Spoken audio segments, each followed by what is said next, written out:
Story Talkies. This time we are speaking about a topic which is literally top of the town. Everyone out there, each one of us are talking about something called AI. Now, this thing has not been there. Is it not that it's something which has happened right now? It's been there for decades.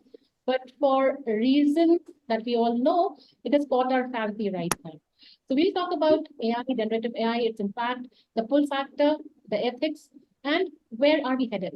Now, this is a conversation that can only be had with a person who's in the thick of things, someone who has seen the transition over the period of time, and someone who's also building solutions around it, guiding companies on how they build their AI and generative AI capabilities. So I have with me Dipti Bhatt here. Dipti is a very seasoned professional in the area of AI technology analysis, and I know her for a good decade ago when we worked together in Manthan for the very brief period that we worked with each other, but the association has stayed back, and Dipti has worked with large organizations, bringing in large, very strong impact with the work that she has done.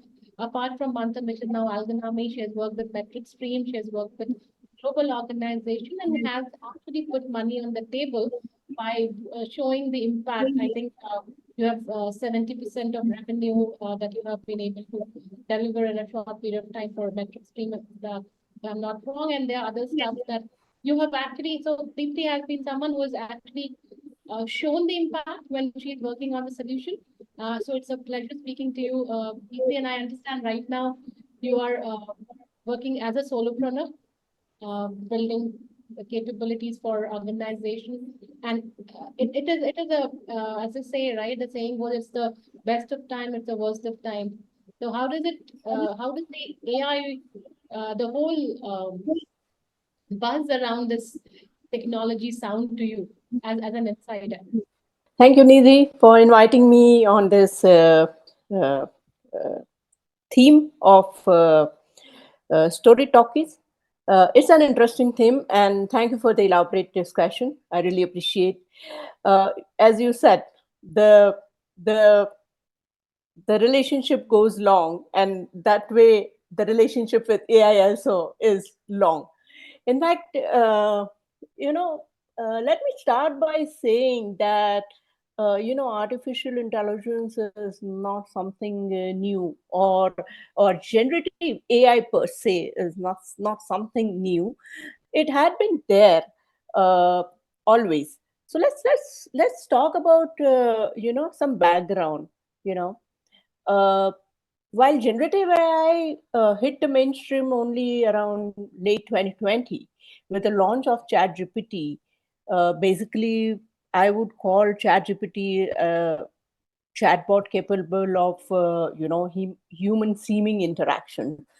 However, the underlying models, which are based on transformer neural networks, have been there for quite some time, more than, I would say, a decade, or at least I would say the evolved version of transfer neural network have been there for around 5-6 years from now, at least from 2016, if I recollect, before ChatGPT was released in 2022, and it had been used in the vendor applications.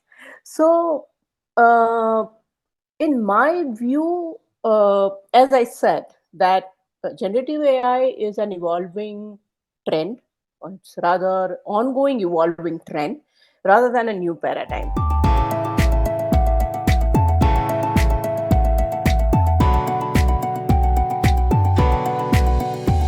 The buzz that you see around right now. So we have this, for example, like Alexa, Siri, these are all interface that we have been used to, right? These are also self-serve, like it's like they are also prompt driven, right? I give a prompt, play this song, and it plays that song. So the prompt driven interaction has been there, but Chat GPTs with the instant text coming in, instant design suggestions coming, camping planning coming in. It seems to be that the ease that always technology has been aimed at, now it's giving that ease to within the organization with to specifically to the marketing organization. Uh, is is that the reason that this whole phenomena has caught up? Why is there so much of buzz around it? You said it's there for quite some time already, so why now? So it's like this, as I mentioned, uh, uh, it is it's like, uh, as I said, that it is a peak of inflated expectations. Now, since ChatGPT is available for mass usage, or any model like ChatGPT or any generative AI which is available after or alongside with ChatGPT, which could be Gemini by Google and many other models, right? Uh, Typically the buzz is because there is something which is, uh, going beyond what is possible. All this while we have been seeing that, okay, Alexa was there, there we used to prompt, it used to answer, or Siri is there, we prompt, it answers, it picks up. So underlying idea is the same, but because the expectations go beyond what is possible, everybody is flocking around this particular concept. And this could be because of the magic which it is, or it is witnessing something which is impossible, or it is something new and fashionable. So people are gathering whether the expectations are met by such generative AI technology, and whether there will be an innovation. So basically, it could be a phase, or it can be seen as a phase which is either driven by or marked by excitement, uh, uh, more of a buzz rather than proof. It is also an exploratory phase of an alternatives which they are looking to find, or sometimes it is also, that it is also fear of missing out. That's why everybody is flocking around. But at the same time, uh, I personally feel that, uh, any new technology which comes, right, it has its hype cycle. It goes to a certain level, and then it tapers down, and then it comes to that stage where it will be, moving in the direction where it can, start offering the value. What is more important, in my view, is that you have to see whether the value meets expectations or not.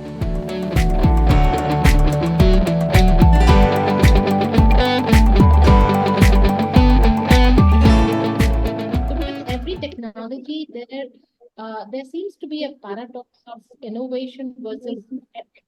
Is ethics limiting my boundary? How far can I push? Now, when the way OpenAI or Copilot or any of the generative AI models that we're talking about, because we want to get more out of it, because we want them to give me that instant gratification that we are looking at. Sometimes we are not recognizing of how much of our information I'm putting it out there, because these algorithms are learning what we are teaching them. By interacting, we are training those algorithms, and they are being fed on the data that I am, or the way I am asking questions, learning better. And therefore, the biases, my bias can get into the way the algorithms are being trained. So, where do you draw the line between innovation and ethics? Is it a blurred space? Is there something, because when you design your solutions, you would also have governance at home, right? This is the data that I can pull, and this is the data I cannot. I have my boundaries here.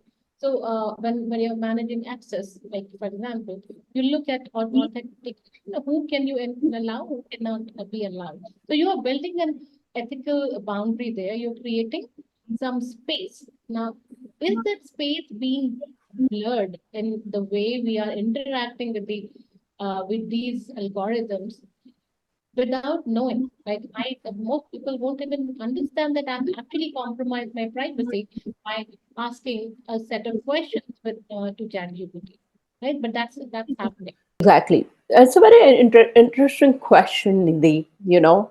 Uh, Let me quote a simple example. Our parents, our grandparents used to. A very simple idea of privacy is, why do I have a door in my house? Why am I not leaving it open, right? Or why do I have a door or a curtain on a window, uh, or my bedroom or my living room is separated from my bedroom with a curtain or a door or something like that? Our parents used to always say, uh, at least what I have heard from my parents, uh, you don't have to disclose everything to everyone, uh, whether it is your happiness, whether it's your money, or whether it is anything else. It should not be disclosed. Uh, when we used to have those, uh, today it's the world of mobile phones, but I have been in the world where, I used to have a tring tring phone, pick up the receiver and talk to someone, right? And the number was given to only specific people who are very close, your relatives, first family, one or two friends in your school or college or something like that, because we do not want to have our privacy being impacted after a point. We do not want anybody to keep calling us or something like that. And that's what exactly is happening in today's world, be it privacy or be it security or something.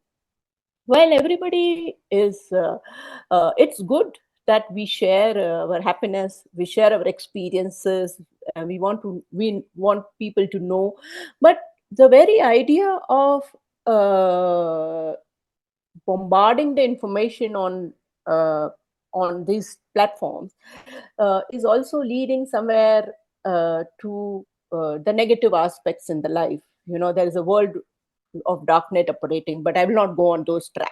Coming back to the information, people know that their information is being misused.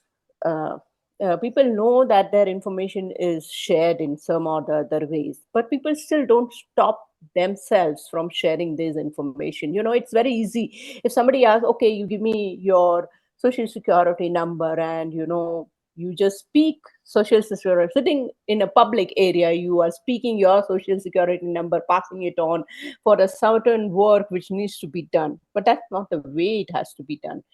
So all the technologies are also invented by humans, and it becomes automatically the responsibility of we humans that while we are developing the technology like artificial intelligence or any other technology per se, we also are supposed to be cautious about the fact that it is not misused, it is not used for someone's bad or anybody's bad.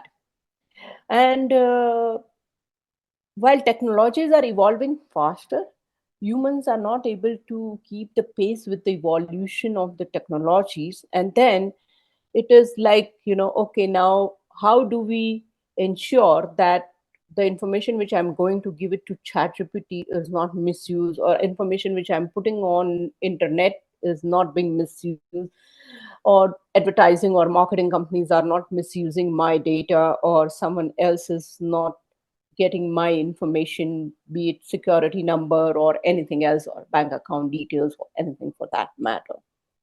So the lines are blurred because we are inventing technologies, but at the same time, we are not thinking how it is going to be useful versus how it is going to be harmful. So as we keep inventing the technologies, we also need to become responsible to ensure that it is not biased, it is transparent, it is traceable, and we will have to start putting the guardrails and governance around it. Nobody is stopping to use the technology for the innovation. It is more about being conscious and being responsible.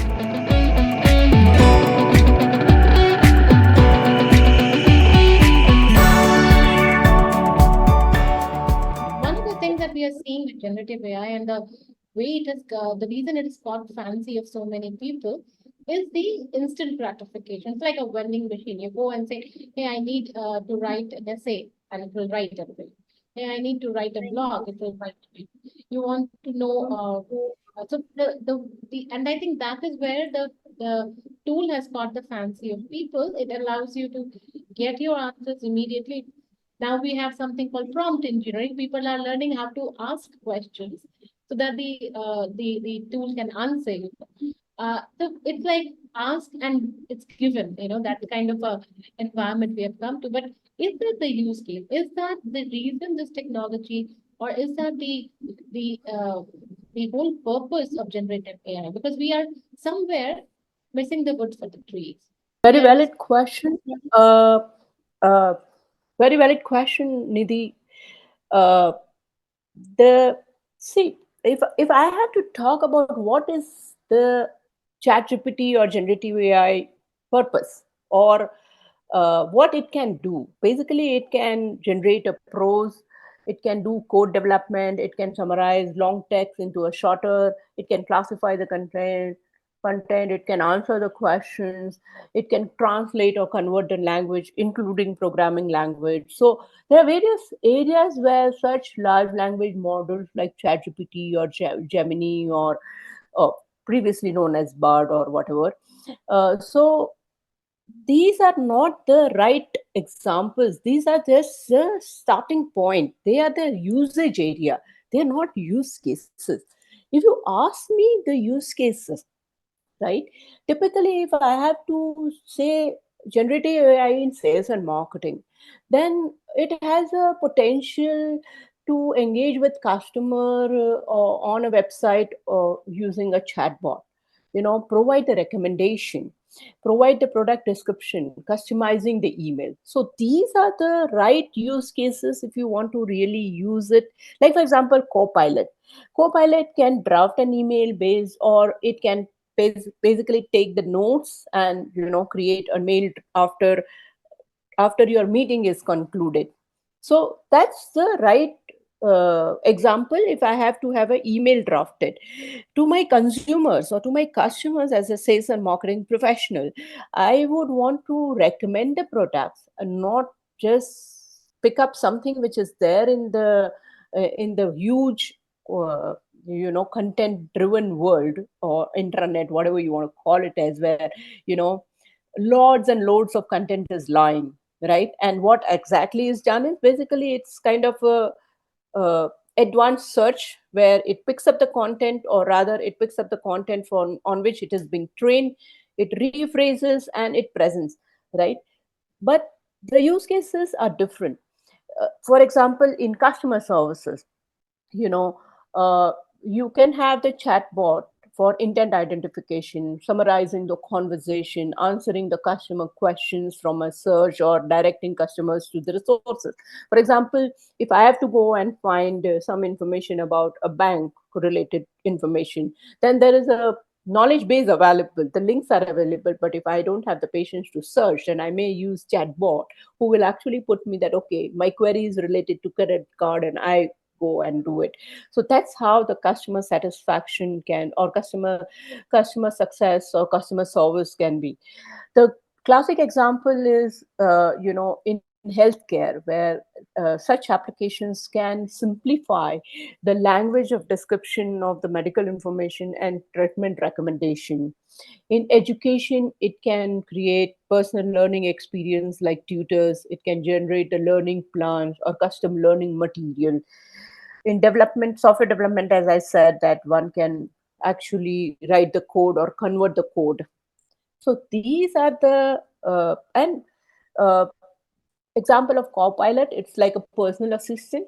uh, I remember earlier we used to have a small clippy like thing in Microsoft, where it will, if you say something, it used to give you back, okay, it is there in this particular folder if you search for a file or something. So something like that, a personal assistant, which can help you to reply your emails, compose your emails, draft your documents, create the summaries, and so on and so forth. These are the ideal use cases as far as As far as the organizations are concerned, as far as the users are concerned, uh, uh, which should be uh, which should be taken into consideration. One aspect which I also wanted to highlight is uh, uh, typically, using ChatGPT, Capgemini, or anything, it is not going to give you anything which is futuristic. It is going to pick up something which is existing. Especially, uh, we are in the era of information overload, especially too much of excess of information. One is information overload, and one is opinion overload. If you are using such tools just to generate some content, you are actually driven by someone's opinion and not your own thoughts, right? So That this is is very important.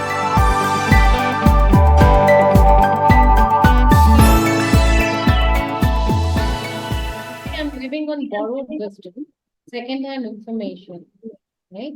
And unless I put a construct to it, unless I put myself into it, it is still someone else's baby that I'm Absolutely. rearing. Absolutely. See, how would you offer differentiation? There is a very limited when you are using ChatGPT as a service or generative AI as a service, you are not going to gain a lot of differentiation. The reason it is ultimately going to use someone's existing ideas and opinions on which people have trained such models. Okay, uh, we might get swept away by someone else's idea, but then the limitation is there's no differentiation because it's someone else's idea. It may be worth implementing. I am not denying that someone's idea also is worth implementing. It has to be tried and tested, but the apart from differentiation, the range of control also is limited. How much you are able to get out of such generative AI as a service is very, very limited in terms of differentiation and range of control, because you can get only that much for which that particular model is trained for. Beyond that, it starts hallucinating, or it might give you vague replies, which it as a human you will start laughing after a point in time. I have seen that. So this is so we are looking at it as like a Aladdin's genie, to you rub the lamp and it says, okay, I'll what do you want? I'll do it for you. But then I think somewhere we are uh, putting over expectation from a tool. It's a tool at the end of the day. It's not a magic wand. I think that's a distinction that we are not really very clear on. Uh, Finally, I want to kind of conclude this conversation with where are we headed? As you said, it says a hype cycle. You go to top, then you come down, then you plateau, and okay, now we know what we are dealing with. So where are we headed? So, a very valid question. There are fears and there are anticipations. I would say that fear is that, will generative AI take my job? First thing, generative AI can never take your job, because after all, it is human developed. First, second, uh, it can work as a companion. You know, uh, it is something which will be used as a tool alongside hyper automation and AI innovations. So generative AI will continue existing, but it has to get to the next level where it is customizable, or it is specific to an organization, where citizen developers will come in play, where specialized trained experts in generative AI will work together to kind of deliver the outcomes. Okay, so I don't think that fear of losing your own role, be it sales or marketing, or be it, you know, translators role. There are translators who are very much required in the system, especially when you are working with multilingual capabilities and all. So this kind of chatbots and all, ChatGPT or similar foundational model will work alongside, uh, and they will architect the solutions which will, autonomously execute the businesses and processes. So we don't have to fear about it. So as I said, apprehension, I don't think we have kind of seen many technologies coming our way, and we have been able to use that innovatively for the better of the world. Uh, Coming back to anticipation, uh, eventually this hype cycle, right now it is in phase 2 of the 5-stage hype cycle, which typically Gartner describes. As I said, it is in the stage of high expectation or inflated expectation, which will still take some time. But at the same time, eventually, alongside with generative AI, there would be a lot of other things which are likely to get innovated, and it is likely to grow in terms of, there will be a human AI collaboration. There will be many use cases in manufacturing, supply chain, so many other areas where there will be a human AI collaboration, and people will be working together in terms of delivering the value. uh, uh, there is also a possibility that there is expectation that you know there will be a composite AI model which will develop, which will kind of adapt not only this transformer models, but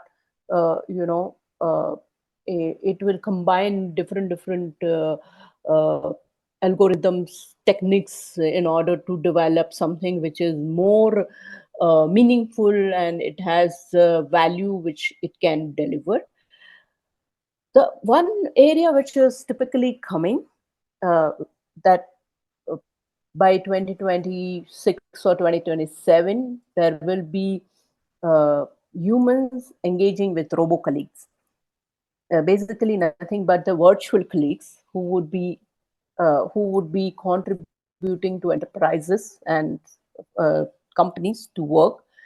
And most importantly, from the value point of view, I personally believe that alongside AI, there will be another work stream which will evolve, which is decision intelligence, which will, like for example, predictive analytics or decision making based on the data which is provided.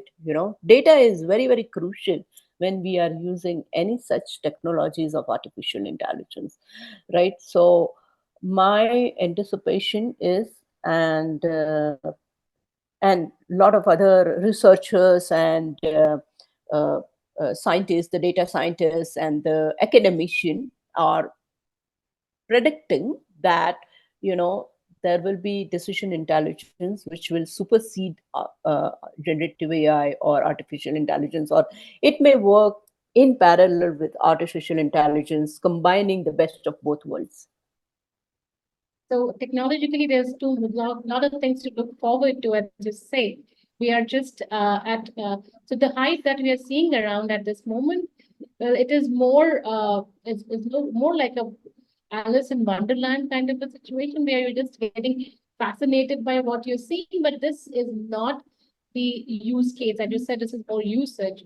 The use cases are much more intricate, and they are these technologies are there to add value to areas like healthcare, like areas like education, social sectors where it's important, like in government sectors where communication is uh, so stretched. So we do have very important use cases for it, and provided it is used for the right purpose and in the right way, with the ethical boundaries, I think we have a winner technology in our hand. It's just that we need to know how to use it. As you said, this is a technology of the present. It need not be the technology which is giving us what is there in the future. The future is still in the making, right? So I think that's the takeaway that we have from this interesting episode of Story Talkies. A very interesting and a very engaging conversation. There, thanks for giving us your perspective, the examples, the way you have explained this in a such a simplified manner. I'm sure all of us have benefited from it. So thank you very much for giving us your time. And yes, I don't think I'm apprehensive about the technology I'm anticipating. And I hope you all are. Thank you very much. Thank you so much. Thank you for inviting me, and have a wonderful day.